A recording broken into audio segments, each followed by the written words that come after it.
Alrighty, so the tractor broke, but it's still usable. It's just, we got to get kind of sketchy with it. You know what I mean? Hey, she's an old long, you know what I mean? Things are going to break. And the clutch went out on it is what happened. And what happened is I pushed the clutch pedal and felt this little pop, kind of like a bolt broke. And then she just stopped working. There's no clutch. You know what I mean? So I'm going to kind of go over that little system there on what I do to keep using the tractor. Okay. So this is when things start to get sketchy. And it's like, should you really do this? So, you know what I mean? Take this with a grain of salt, I guess. Alrighty. A little hack I figured out for hauling some firewood. Got the forks on. I threw a 4x8 skid down there. I have a chain. See a chain? Wrapped up into the bucket. Same thing on the other side. The chain is there so that whenever I dump it, the skid stays on the forks. You know what I mean? But I can haul a whole lot more per trip. It actually works. Check it out. Now my clutch broke on the tractor, so we have no clutch. I'll have to show you how we do this. First I gotta get the skid up off the ground. There she is. The toolbox is rattling. Alright, I'll show you how to do this without a clutch. Get that throttle down there all the way. Alright, so this is your high and low range. This is your gear selector. And down here is your neutral safety switch. I disconnected it and wire knotted it together. That'll let me put it in gear and then start it while it's in gear. Now, if I leave it running, I'm limited to first gear on low range. If I shut it off, I can put it in 4 gear, low range, and start the tractor and go. But I want to show you how much grinding of the gears there is to use it like this. So reverse is geared a little high, so it's going to do a little bit more grinding while it's running than it will whenever I put it in first. Alright, so let's take her over. There, she's in reverse here. You have to put it in the gear first. High and low range is in neutral. You can only do this in low range. Alright, bucket's off the ground. Now we're just going to push her forward. And boom. We're moving. See that? We can throttle it up. Do it a little faster.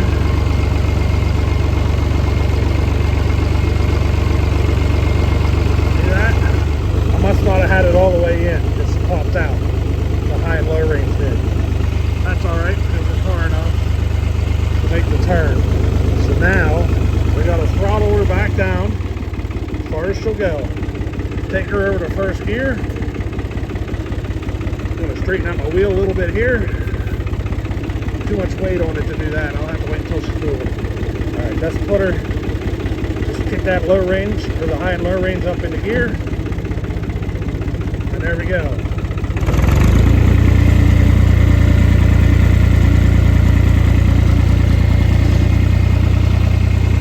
Now we're driving, no clutch. Now if I was going down a little bit of a hill, enough to make the tractor coast, I could put it in a different gear. But without it being able to coast, I'm stuck with first gear. That's alright. We're creeping along. We're getting the job done, you know what I mean? I just don't have time right now to spit this transmission apart.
system. Go in the reverse.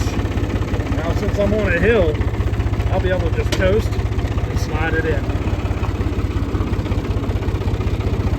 No effort.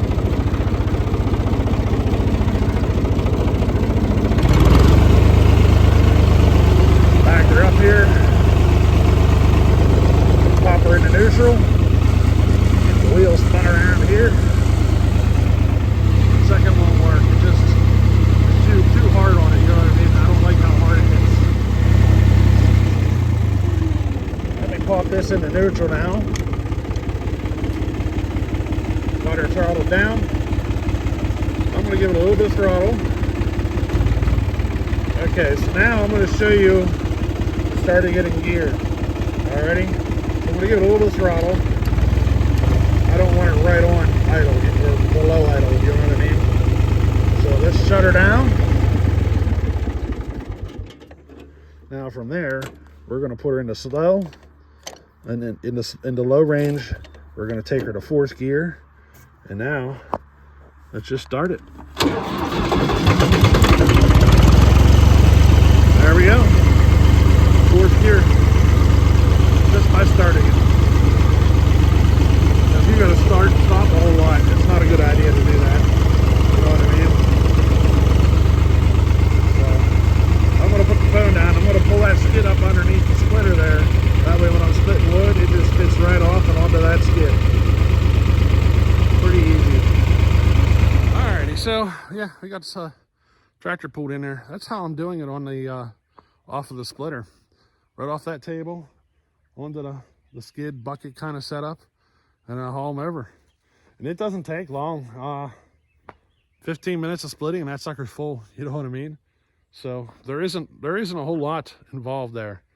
Now that most of my wood does not need split, or most of this wood at least doesn't need split, it's not taking me long to go through the logs, you know what I mean?